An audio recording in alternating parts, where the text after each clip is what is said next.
Sí, a problemática de suministro de gas está basta sério.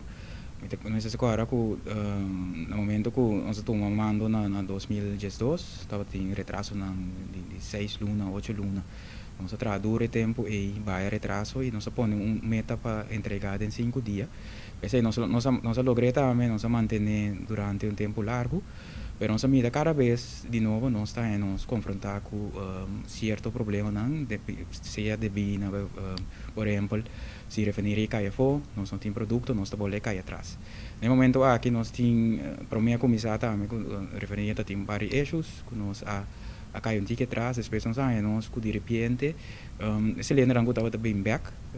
bom não diga estava bem back tanto foi bem frus e para razão de seguridade nós não por ia não boleh mandar na back então nesse passa processo caminha bota testam de novo esse está tomando seu tempo esse apone que nós cai ticket atrás obviamente mawak e retraso está ongeveer 4 semanas e está barrando como te quer para fim de mês de novembro nós está back na 5 dias de entrega e o que a sala de imprensa está com nós compra essa cilindro quando está chegando que para o meu lote de 850 cilindros chega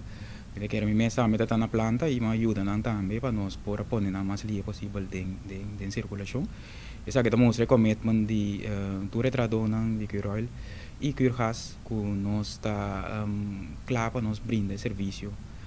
que o de corso merece então tem que paciência nós pedimos desculpa para coisa aqui e pronto nós lo back na 5 dias de entrega